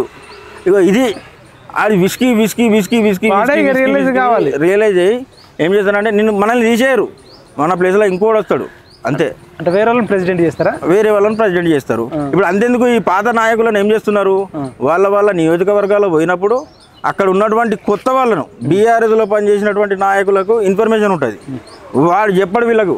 అప్పుడు ఏమనుకుంటారు అంటే వీనంతటా వీడే పోవాలి, లేకపోతే పక్కవాడు అరే నువ్వు జాగృతిగా పనిచేసినావు, వాడేవాడో ముందటపడి చేస్తున్నాడు, నిన్ను పిలవలేంటే నన్ను పిలిచింది, నాకు పని ఉన్నదని చెప్పేసి పోలేదని చెప్పుకునే పరిస్థితిలో ఇప్పుడు ఆ జాగృతి నాయకులు ఉన్నారు. అట్లా ఇప్పుడు ఫైనల్గా ఇప్పుడు కాంగ్రెస్ పార్టీ మీద తీవ్ర వ్యతిరేకత వస్తుందబ్బా. అంటే మీరు కాంగ్రెస్లో ఉండే అనకపోవచ్చు, కానీ ఒకవేళ భవిష్యత్తులో బీఆర్ఎస్ అధికారంలోకి వస్తుంది అనుకున్నాం. 100% రాదు, 100% రాదు. ఎట్లా చెప్తున్నావు? 100% రాదు. బీఆర్ఎస్ ఏదో ఒక పార్టీలో దిక్కుమొక్కు లేకుండా అందులో కొంచెం మంది ఇంట్లో కొంచెం మంది పోయే పరిస్థితిలో ఉన్నారు. మరి మొన్న వరంగల్లో 10 లక్షల మంది వచ్చారు కదా సభకు. 10 లక్షల మంది వస్తారు. పైసలు ఇస్తే కర్ణాటక నుంచి తీసుకొచ్చినటువంటి పరిస్థితి మీ ఛానల్ కూడా చూసినాం కదా. అంటే పైసలు ఇస్తే తెచ్చిరా మరి కాదా? మనం ఇది ఓపెన్ బస్సులలో తాక్కుండా తినుకుంటా యాక్సిడెంట్లు అయి చచ్చిన వాళ్ళు ఉన్నారు. మరి అది సభను చూసి మనం ఏదో చేసుకో, అది కాదు, అది కరెక్ట్ కాదు. ఏ సభకైనా వస్తారు, ఇలా కేపాలు పెట్టినా వస్తారు. సార్ ఇప్పుడు మీరు కేసీఆర్ని ఎప్పుడన్నా కలిసారా? ఒక్కసారి కలిసిన. నేను జాగృతి కండువా వేసింది కేసీఆర్ గారు.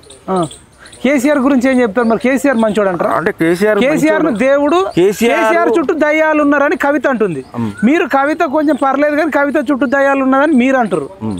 ఇప్పుడు కేటీఆర్ మనుషులు కూడా కేటీఆర్ మంచోడు కానీ కేటీఆర్ చుట్టూ దయ్యాలు ఉన్నాయంటారు.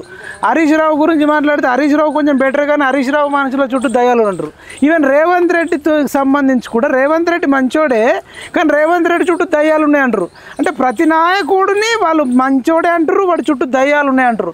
అసలు నాకు అనిపిస్తుంది దయ్యాలు చుట్టూ ఉన్నారా లేకపోతే ఒక పెద్ద దయ్యం చుట్టూ ఈ చిన్న దయ్యాలు ఉన్నాయా నాకు డౌట్ వస్తుంది. అంటే ఇప్పుడు మీరు చెప్పేదాన్ని బట్టి అదే ఉన్నది. నిజంగా వాడు మంచోడు అయితే వాడు చుట్టూ చెడ్డోళ్ళు ఎందుకుంటారు? అంతే కదా. ఇప్పుడు ఒకటి నేనున్నది సహజం, ఆయన మంచోడో చెడ్డోడో ఆయన చుట్టూ ఉన్నటువంటి కొన్ని దయ్యాలు ఉన్నాయనుకుందాం. అందులో ఎవరైతే కింది స్థాయి కార్యకర్త ఇచ్చే మంచి ఇన్ఫర్మేషన్ గ్రహించి చేస్తే కొంత మెరుగవుతుంది అనేది నా ఉద్దేశం. కానీ మొత్తానికే విడదీసి వాళ్ళే నా సర్వము, వాళ్ళు చెప్పిందే రైటు, వాళ్ళు చేసిందే దొంగ పనులని రైటు అని చెప్తే మాత్రం పార్టీలు కాదు ఇట్లాంటి సంస్థలు కూడా భ్రష్టు పట్టే అవకాశం ఉంటుంది.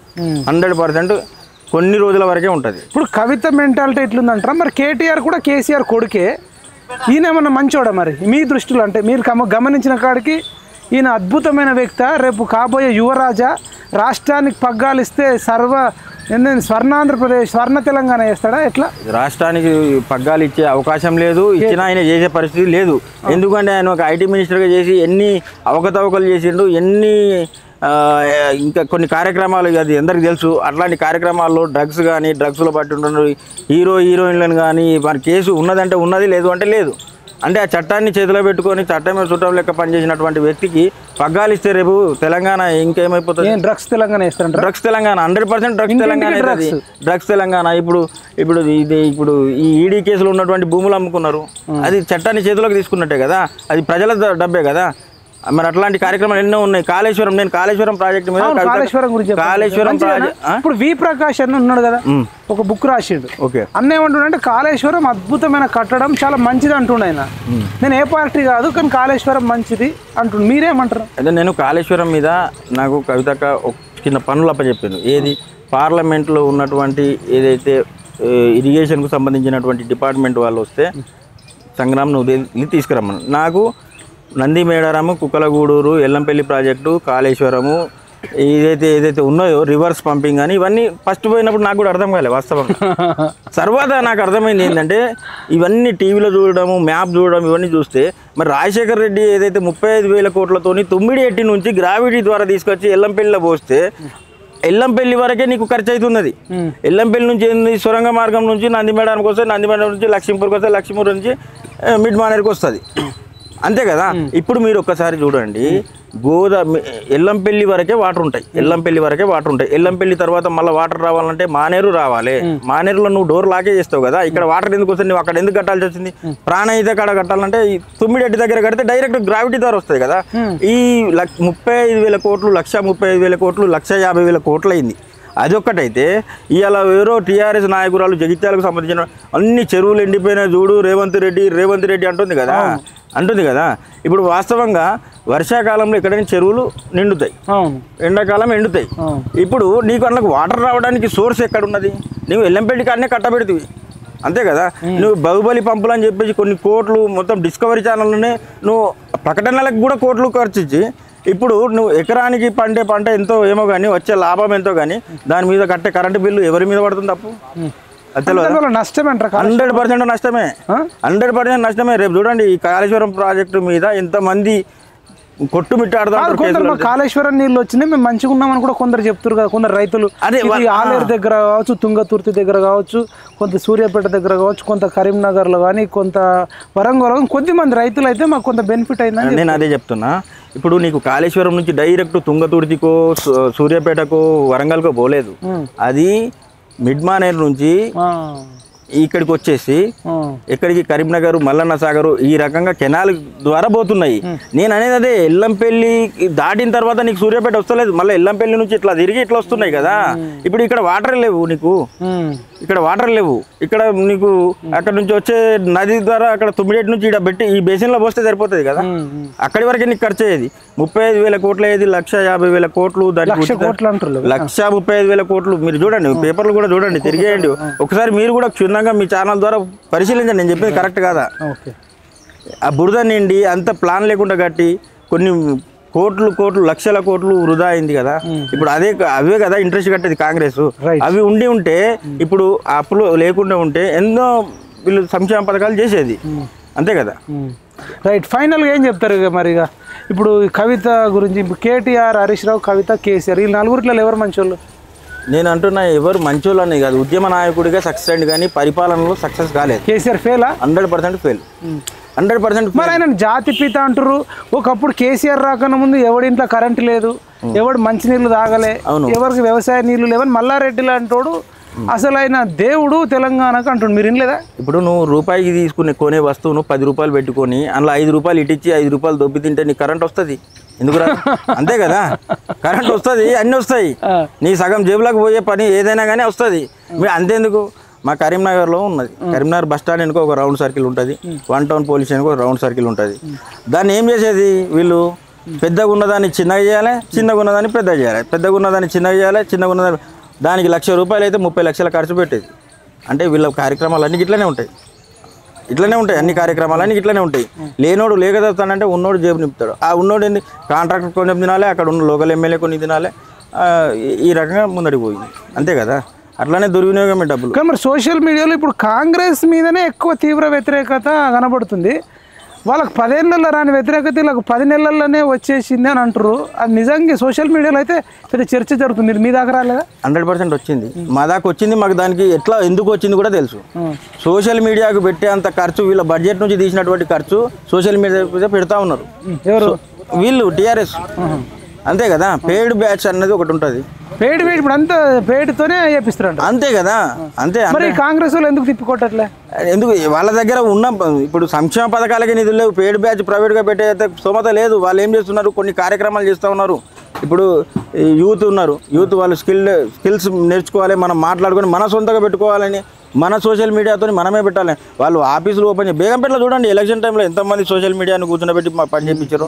నేను సందర్శించిన అవి నేను చూసిన కదా. నెక్స్ట్ అందరు బీఆర్ఎస్ వస్తే నాకు రైతులు కూడా కొందరు ఫోన్ చేస్తారు కదా, కేసీఆర్ ఉన్నప్పుడు మాకు టైంకు రైతు బంధు వచ్చేది, రైతు బీమా వచ్చేది, ఇప్పుడు మాకు అవన్నీ వస్తలేవు, పెన్షన్ వచ్చేది, నెక్స్ట్ మళ్ళీ కేసీఆర్ని గెలిపిస్తామని నాకు కొందరు ఫోన్లు చేస్తారు. మరి వాళ్ళు ఫోన్ చేసే వాళ్ళందరూ ఎక్కువ మంది ఏమంటే టీఆర్ఎస్కు సంబంధించి ఒకటి మాట బలం లేకుండా కానీ తుప్పిల బలం ఉండాలి. అంతే కదా. ఇప్పుడు నేను జైలుకు పోతా అని కేటీఆర్కు తెలుసు, నేను జైలుకు పోతున్నా అని మూలకుంటే వచ్చేటోడు వస్తాడా? రాడు. ఇది తప్పు, ఇది నేను చేయలే నేను బలంగా చెప్పి ఆ రోజు ఈడీఓలు వస్తే ఎందుకు పోయిండు, మళ్ళీ అటెండ్ కాకుండా ఎందుకు పోయిండు, ఈ రోజు ఎందుకు విదేశాల్లో తిరుగుతున్నాడు? రైట్. అంటే మాట బలం అంటే తుప్పిల బలం ఉండాలంటే ఎదుటోడు మా నాయకుడు గట్టోడు అని చెప్పేసి ఒక ఎదురుదాడి చేసేటువంటి పరిస్థితిని క్రియేట్ చేసే నాయకులు వీళ్ళు. మరి హరీష్ రావు మంచోడన్నా, నేను చచ్చిపోయేదాకా కేసీఆర్తోనే ఉంటా, కేసీఆర్ కూర్చోమంటే కూర్చుంటా, నిలబడమంటే నిలబడతా, పండమంటే వంట, లేవమంటే లేస్తా, తినమంటే తింటా, ఎండమంటే ఎండుతా అంటుండే. ఇది మంచి పద్ధతి. మీరే సమాధానం చెప్పారు, చచ్చిపోయేంత వరకు 100% ఉంటాడు. కేసీఆర్ ఇంకా ఇప్పుడు 70 ఏళ్ళు ఉంటాయి, ఇంకా 30 ఏళ్ళు బతుకుతాడు అనుకుందాం. హరీష్ రావు కూడా ఇప్పుడు 55 ఏళ్ళు ఉంటాయి, మరి అప్పటి వరకు 85 ఏళ్ళు ఉంటాయి. ఇక 85 ఏళ్ళప్పుడు ఈయన ఉంటేంది ఊడితేంది. హరీష్ రావుకి 80 ఏళ్ళు వచ్చిన తర్వాత అదే నేను చెప్తాను, 80 ఏళ్ళు వచ్చినాక ఇట్లా కట్టబట్టుకొని నువ్వు పార్టీ పెడితేంది, పార్టీ పెట్టకపోతేంది, ఇంకో పార్టీలకు పోతేంది, పోకపోతేంది. ఇప్పుడు హరీష్ రావు అంటే కట్టు బానిస లెక్క ఎందుకున్నాడు అంటారు. బానిస లెక్క కాదు, ఇంట్లో చేసిన పాపంలో ఈయన పాపం కూడా ఉంది. పాపాత్ముడేనా? 100%. ఇప్పుడు ఇరిగేషన్ మంత్రి ఎవరుండే, ఇరిగేషన్ మంత్రికి తెలియకుండా ఏ పైసలు ఎడిపోతాయి. ఈ చర్చ కొన్ని రోజులు ఆ మధ్యలో మినిస్ట్రీ ఇవ్వకుండా ఈయన పక్కకు పెడితే వీళ్ళ కుటుంబ సభ్యులందరూ అదే చింతమడక సిద్దిపేటలో కూర్చుండబెట్టి అంతర్గతంగా మాట్లాడి నేను ఇట్లా చేసిండు, నాకు తెలియకుండా ఇన్ని వేల కోట్లు ఎన్కేసిండు అని చెప్పేసి కేసీఆర్ చెప్పినటువంటి మాటలు మనం అంతర్గతంగా వాళ్ళ ఫ్యామిలీ మెంబర్ చెప్పారు. వాళ్ళ ఫ్యామిలీ మొత్తం కలిసి సెటరేట్ చేసిర్రు. అప్పటి నుంచి ఆయన నోరు మెదుపుతలేడు. ఇప్పుడు వేరే నాయకుడు అయితే మొన్న జరిగిన ఎలకతుర్తి సభలో పక్కకు పెట్టిర్రు, ఎలక్షన్ టైంలో కూడా కొన్నిసార్లు పక్కకు పెట్టిరు. ఆయనటువంటి లీడరు తప్పు చేయకుంటే అప్పుడే బయటకు వచ్చేది. ఇప్పటికి కూడా ఆయన పెద్ద తెలివిగలోడే, హరీష్ రావు అంతా తెలివిగలడు, వీళ్ళు ఏం కాదు. 100% చెప్తున్నా. రేపటికి రేపు ఏది జరిగినా, కేసీఆర్కి ఏది జరిగినా లేకపోతే ఆయన మాట్లాడలేని పరిస్థితిలో ఉంటే అప్పుడు హరీష్ రావు అనే నాయకుడు కొంతమంది ఎమ్మెల్యేని వెంబడి తీసుకొని పార్టీ అన్న పెడతాడు, వేరే పార్టీలో ప్రభుత్వాన్ని నడిపే స్థానంలో ఉంటాడు. కానీ ఇప్పుడు అందరూ కేసీఆర్కి ఏమైనా అవుతుందంటే ఆయన దగ్గర మంచిగా 300 ఎకరాల ఫామ్ హౌస్ కట్టుకున్నాడు, అన్ని రకాల ఆక్సిజన్ ప్లాంట్లు, హెర్బల్ ప్లాంట్లు అన్నీ పెట్టుకున్నాడు. వేప చెట్లు, రాగి చెట్లు, హెర్బల్ ట్రీస్, మంచి ఆక్సిజన్ వస్తుంది, మంచిగా నచ్చిన ఫుడ్ తీసుకుంటున్నాడు, యోగా, మెడిటేషన్, మంచి డాక్టర్లను పెట్టుకుంటున్నాడు. ప్రతి క్షణం ఆయన గుండె ఎన్నిసార్లు కొట్టుకుంటుంది, ఊపిరితిత్తులు ఎట్లా పనిచేస్తున్నాయి, కిడ్నీ ఎట్లా పనిచేస్తుంది, బ్రెయిన్ ఎట్లా పనిచేస్తుంది, అన్ని స్కాన్లు, ఎంఆర్ఐలు చేసుకుని ఉన్నాడు. ఆయన అసలు చచ్చిపోవడం ఒక 100 ఏళ్ళ దాకా. ఈ హరీష్ రావు బతుకంత అంతేనా? 100%. ఎప్పుడైనా ఏ మనిషి అయినా ఒక లైఫ్ టైం అనేది ఉంటుంది. 100 ఏళ్ళు బతకొచ్చు, 100 ఏళ్ళు బతకొచ్చు. ఆయన ఇంతకుముందు చేసినటువంటి పాపప్ కార్యక్రమాలు, ఈ పదవి వచ్చిన తర్వాత కూడా పాపప్ కార్యక్రమాలు, అది బాడీని అయితే డ్యామేజ్ చేసి ఉంటాయి కదా. ఇప్పుడు అట్లా అనుకుంటే జయలలిత దగ్గర డబ్బు లేదా, కోట్లు పెట్టి ఇప్పుడు బాలసుబ్రహ్మణ్యం దగ్గర లేదా, ఇట్లాంటి వాళ్ళు ఇప్పుడు. కానీ ఈయన కొంచెం హుషారు కదా. ఇప్పుడు మీరు అన్నోళ్ళు ఎవరు కూడా ఇట్లా ఫామ్ హౌస్ కట్టుకొని మంచి చెట్లు పెట్టుకొని కాళ్ళు ఒత్తిపించుకొని చేతులు ఒప్పించుకొని ఆయిల్తో మసాజ్ చేయించుకొని ప్రశాంతంగా జీవితం అడ్లు ఆవులో పోని గడ్డి గంగలో పోని ఎవడని ఉరిపెట్టుకొని అడ్లు కొట్టుకపోయినా అసలు కదపకుండా భూమి మీద ఎవడు ఉండడు, ఈయన ఒక్కడు తప్ప. మీరు అన్న జయలలిత ఉండదు, బాలసుబ్రహ్మణ్యం ఉండడు, ఎవరు ఉండరు. కానీ నేను ఇప్పుడు 1,00,000 మంది చచ్చిపోయారన్న వార్త విన్నా బయటకు వచ్చి ఒక ప్రెస్ మీట్ కూడా పెట్టాడు. అయ్యో నేను ఇప్పుడు మన జవాన్లను కాల్చి చంపారు టెర్రరిస్టులు. కనీసం బయటకు వచ్చి అయ్యో నా భారతీయులను టెర్రరిస్టులు కాల్చిరని ఆయన నోట్ల నుంచి కూడా రాలే. మొన్న బీఆర్ఎస్ మంచి ప్రోగ్రామ్ చేసారు, అది అవేర్నెస్ బాగా వచ్చింది. బీఆర్ఎస్ పార్టీ పెట్టుకుని ఒక ఎద్దు మీద బీఆర్ఎస్ అని రాసిరు, చనిపోయింది. ఎద్దు చచ్చిపోతే కూడా అయ్యో ఎద్దు చనిపోయింది, నేను సంతాపం ప్రకటిస్తున్నా, రైతుకు నేను సాయం చేస్తా, నిజంగా బాధ ఉందని కూడా అనలే. అంటే ఆయన ఎటువంటి రిస్క్ తీసుకోడట. ఆయన పక్కకున్న అంతరంగికులు దిలీప్ కుమార్ కానీ, వి ప్రకాష్ కానీ వీళ్ళు చెప్తారు. ఆయన కవితకు కేటీఆర్కి ఏమైనా ఫ్యామిలీ మెంబర్స్కి అయితే ఏమన్నా ఫీల్ అవుతాడేమో, కానీ మిగతా ఎవరికైనా ఫీల్ కాడట. నాకు ఒక ఆయన కేసీఆర్ దగ్గర ఉన్న వ్యక్తి చెప్పిండు, గోకుల్ చాట్లో, కోటిలో కానీ దిల్సుఖ్ నగర్లో బాంబ్ బ్లాస్ట్లు అయితే మా ఫ్రెండ్ కూడా చనిపోయింది, శ్యామ్ అనే వ్యక్తి, గోకుల్ చాట్లో. అప్పుడు చాలా మంది చనిపోయారు, కాళ్ళు ఇరిగినాయి, చేతులు ఇరిగినాయి కదా. ఈయన పోయి అడిగిండట మన కేసీఆర్ దగ్గర ఫ్రెండ్, అన్న పేరు ఇప్పుడు గుర్తొస్తలే, సరే ఇట్లా చచ్చిపోయారని నేను ఏడుస్తుంటే, మన రాజకీయ నాయకులు ఇట్లా ఎమోషనల్ కావద్దు, ఏడవద్దు, అసలు ఇది పట్టించుకోవద్దు. ఏది పట్టించుకోవాలి? బాంబ్ బ్లాస్ట్ అయినా ప్రగతి భవన్ లో కుక్క చచ్చిపోతే డాక్టర్ ను చేయాలి, అది తెలుసు. కొండగట్టులో 60 మంది ఇట్లా బస్సు కింద పడి చచ్చిపోతే అక్కడికి పోకపోవడం, అది అట్లాంటివి పట్టించుకోవద్దు, కానీ ఇట్లాంటివి పట్టించుకోవాలి. ఇప్పుడు మహిళా సాధికారత అని చెప్పేసి కవితక్క ఎన్నో చెప్తుంది, మహిళల అభ్యున్నతికి పాటుపడతా అని చెప్తుంది. మార్చి 8వ తారీఖు మహిళా దినోత్సవాన్ని ఘనంగా చేస్తే లక్ష్మి అనే అమ్మాయి పాపం 10 గంటల రాత్రి ఎల్బీ నగర్ నడి రోడ్డు మీద పోలీసు వాళ్ళు తీసుకుపోయి వాళ్ళ ప్రభుత్వంలో కొట్టరాని చోట కొడితే మీరు కూడా అక్కడ ఇన్వాల్వ్ అయ్యారు. అదే మీకు ఇప్పుడు అర్థమైంది, కేసీఆర్ ఏది పట్టించుకోడు కాబట్టి ఇప్పుడు ఆయనకు 70 ఏళ్ళు ఉంటే ఆయన ఇంకా 30 ఏళ్ళు ఆరాంసే బతుకుతాడు, 100 ఏళ్ళు అవుతాయి. ఇప్పుడు హరీష్ రావుకి 55 ఉన్నాయి, ప్లస్ 30 చేస్తే 85 ఏళ్ళు అవుతాయి. 85 ఏళ్ళ ఆయన వయసు వచ్చే వరకు ఉంటే అంటే ఏమి చీము నెత్తురు రోషం పౌరుషం అనేది హరీష్ రావుకు ఉండదా అనేది నేను అడుగుతున్నాను. మీరు మంచి ప్రశ్న వేసారు. నేను ఏమంటున్నా అంటే ఇవన్నీ సరే అవన్నీ బతికిస్తాయి కావచ్చు, మరి అన్ని ఉండగా బాత్రూమ్ లో మొన్న జారి ఎందుకు పడ్డాడు అంటే ఇక సడన్ గా చెప్పలేము. అట్లాంటి సడన్ వీళ్ళ కుటుంబ సభ్యులతోనే జరగచ్చు. అంటే ఇప్పుడు అనుకోకుండా జరిగేది ఎవడేం చేయలేదు, అనుకోకుండా కాదు, ఇక అయితే లేదు ఎవరితోని ఓపిక నచ్చి ఏం చేస్తారు, మళ్ళీ అదే బాత్రూమ్ లో కింద పడతాడు, తాగరాని చోట దెబ్బలు తగులుతాయి, కుటుంబ సభ్యులే చేస్తారు. ఇట్లా అయితే కాదని చెప్పేసి అదే పరిస్థితికి ఇప్పుడు ఎంతో మంది న్యూస్ వచ్చింది, మనం చెప్పేది అదే. అంటే ఏం జరుగుతుందని మనం సడన్ గా చెప్పాము, జాగ్రత్తలు తీసుకోవడం ఏముంది. వాళ్ళు ఏంటంటే ఒక ఉద్యమ నాయకుడు అని మెచ్చుకుంటారు, పరిపాలనలో ఫెయిల్, అట్లాంటి అట్టర్ ఫ్లాప్. నీకు ఎందుకు రైతు బంధు ఎవరికి ఇచ్చిండు? కోళ్ళ ఫామ్లకు ఇచ్చిండు, దారులకు ఇచ్చిండు, పంచనాలకు ఇచ్చిండు, రాళ్ళకి ఇచ్చిండు, రప్పలకి ఇచ్చిండు. వెనుక దొరలు భూస్వాములు తీసుకుపోయినటువంటి పారిపోయి హైదరాబాద్కి వచ్చినటువంటి అవన్నీ ధరణిలో వాళ్ళ పేర్లు ఎక్కేయడానికి ధరణి తీసుకొచ్చిండు కదా. ఇప్పుడు ఒకటి ఎగ్జాంపుల్, ఒక ఆయనకు 30 లక్షలు వస్తుంది, ఆయనకు కవులు ఎంత వస్తుంది తెలుసా? కవులు ఆయనకి వచ్చి ఈ 30 లక్షలు ఆయనకి వస్తే ఆ 30 లక్షలు ఏం చేయాలి? మల్లారెడ్డి కూడా నాకు 600 ఎకరాలకు రైతు బంధు వచ్చింది. ఎవరు అంత పేద రైతు ఆయన, పాలు వెండి నీళ్లు వేసి చేసినటువంటి. మరి ఇప్పుడు సగటు రైతుకి ఏమొస్తుంది అంటున్నా, ఈ భూమిలోనేంది, భూమి లేనోడేంది, భూమి లేనోళ్ళు వేల మంది చచ్చిపోయారు. ఆ భూమిలోనోడు ఏం చేస్తాడు, ఎట్లా చేస్తాడు? ఆ ఉసురే తగిలిందంట మరి 100% తగిలింది. ఆ ఉసురు నిరుద్యోగుల ఉసురు, పోడు వ్యవసాయం చేసుకునే గిరిజనుల ఉసురు, ఇవన్నీ తగిలినాయి, ఇవన్నీ తగులుతాయి కూడా. ఈ రోజు కుటుంబంలో ఈ చిచ్చు తగులుతుందంటే ఇవన్నీ తగులుతలేవా? 100% తగులుతాయి. కలిసే కార్యకర్త మనసు బాధపడితే, నేను అప్పుడే చెప్పిన కవితకు, మేము పడే బాధ మీరు కూడా అనుభవించాల్సి వస్తుందని నేను డైరెక్ట్ చెప్పిన 100%. కేసీఆర్ వల్ల, ఈటెల రాజేందర్ అన్న వల్ల కేసీఆర్ ఎట్లయితే ఓడిపోయాడో, ఇప్పుడు సంగ్రామ్ సింగ్ వల్ల కవిత, కేసీఆర్ ఫ్యామిలీ కూడా రేపు ఓడిపోయేటట్టే ఉంది అనిపిస్తుంది. అయితే మంచి నేను మర్చిపోయినా, దాన్ని గుర్తు చేసారు. ఈటెల అన్నని గెంటేసారు, ఇప్పుడు సంగ్రామ్ అన్నని గెంటేసారు. అయితే నేను అప్పుడే ప్రెస్ మీట్ లో పెట్టిన, కవితక్కని గెలిపించుడు ఎట్లనో ఓడగొట్టుడు కూడా అట్లానే. అంతేనా? 100% కవితక్క ఎక్కడ నిలబడితే అక్కడ మా జాగృతి అందరూ. ఈ రోజు నేను రేపు పాత జాగృతి వాళ్ళందరూ కలిసి కవితను ఓడగొట్టాలి. ఈ పాత జాగృతి మొత్తం ఆ కొత్త జాగృతి కంటే ఎక్కువ తయారయ్యే పరిస్థితి ఉన్నది. ఆ ఎలక్షన్ల వరకు అంత బయటపడుతుంది. ఎలక్షన్ల వరకు మొత్తం కవితక్క ఎక్కడైతే పోటీ చేస్తుందో ఈ ఉన్న 100 మంది 150 మంది చాలు, వీళ్ళకి ఎట్లా గెలిపించడో తెలుసు, ఎట్లా ఓడగొట్టడో కూడా తెలుసు. ఆ పరిస్థితికి వస్తుంది, ఆ పరిస్థితి కంపల్సరీ తీసుకొస్తాం. మరి ఓన్లీ కవితనే పగబట్టే బదులు మొత్తం బీఆర్ఎస్ కేసీఆర్ ఫ్యామిలీ మొత్తం ఓడగొడితే ఇంకా బాగుంటుంది. ఇప్పుడు వాళ్ళ కానీ ఇప్పుడు కవితను ఓడగొట్టి కేటీఆర్ హరీష్ రావు గెలిచిన, ఇప్పుడు ఏఆర్ అయితే తలవలకు కొట్టుకోవడానికి అన్నట్టు ఇప్పుడు కవిత అయినా అట్లనే కొడుతుంది. ఇంకా బీఆర్ఎస్ ఎక్కడ గెలుస్తుంది అన్న? మీరు ఎక్కడ ఉన్నారు? ఇప్పుడు బీఆర్ఎస్ ప్రత్యేకంగా ఒంటరిగా పోటీ చేసి గెలిచే పరిస్థితి లేదు, రాదు, ఉండదు. 100కు 100% చెప్తా ఉన్నా, రాదు. అందులో ఉన్న నలుగురు, ఇప్పుడు హరీష్ రావు 40 మంది తీసుకొని బీజేపీకి పోవచ్చు, ఏమున్నది ఆడ? ఎక్కడ బీజేపీ ఇప్పుడు ఈమెనే అంటుంది. ఇప్పుడు ఇక్కడే 2 వర్గాలైనాయి. మొన్నటి వరకు బీఆర్ఎస్ వాళ్ళు కవితకు సపోర్ట్ చేసిన వాళ్ళు నిన్నేమన్నది, కేటీఆర్ ఏదో మాట అన్నది, కేటీఆర్ అది ఇది అని చెప్పేసి. అంటే అప్పుడు వాళ్ళే ఇప్పుడు అగెనెస్ట్ ఇంకెక్కడ బీఆర్ఎస్. అట్లా బీఆర్ఎస్ నాశనం కావాలని కోరుకుంటారు. 100% అవుతుంది, మనం కోరుకుంటే అవసరం లేదు, అవుతుంది. ఓకే, ఇది సంగ్రామ్ సింగ్ తోని సంచలన ఇంటర్వ్యూ. కేసీఆర్ ఫ్యామిలీ తెలంగాణ కోసం బతకలేదు, వాళ్ళ ఫ్యామిలీ కోసమే బతికింది. మేము కవితను దగ్గర నుంచి చూసినాం. కవిత స్టైల్ అయినా, కేటీఆర్ స్టైల్ అయినా, హరీష్ రావు స్టైల్ అయినా, కేసీఆర్ స్టైల్ అయినా వీళ్ళందరూ వాళ్ళ కోసం మాత్రమే బతికేటోళ్ళు.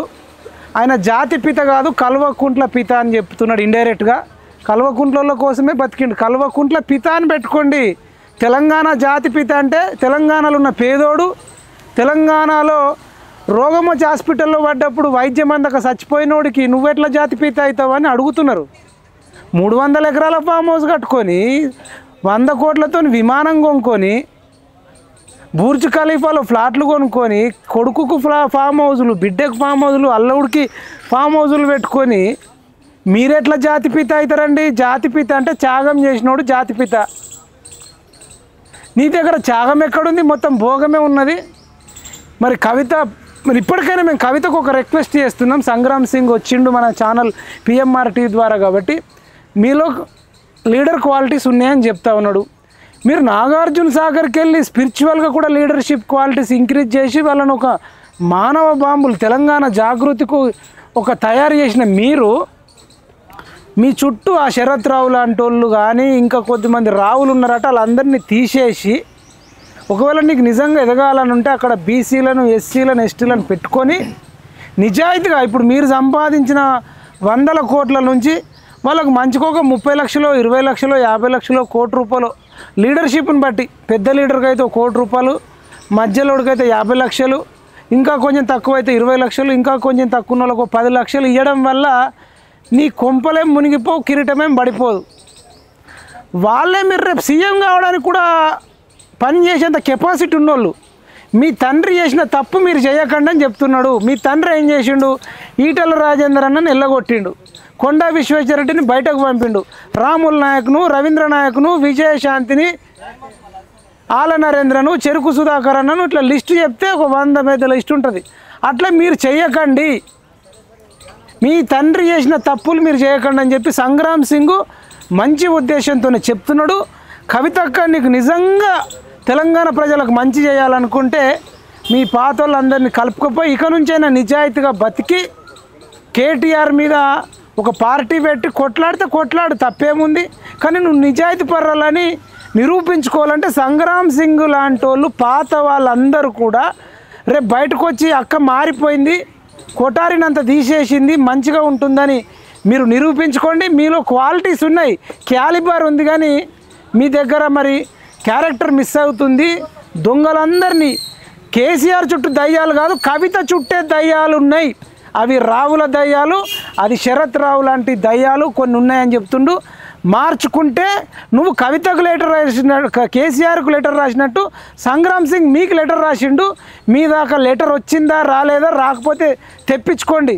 మీకేమో మరి మీడియా అంత కవరేజ్ ఇస్తుంది, సంగ్రామ్ సింగ్ లాంటి వాళ్ళకైతే అంత కవరేజ్ ఇవ్వట్లేదు.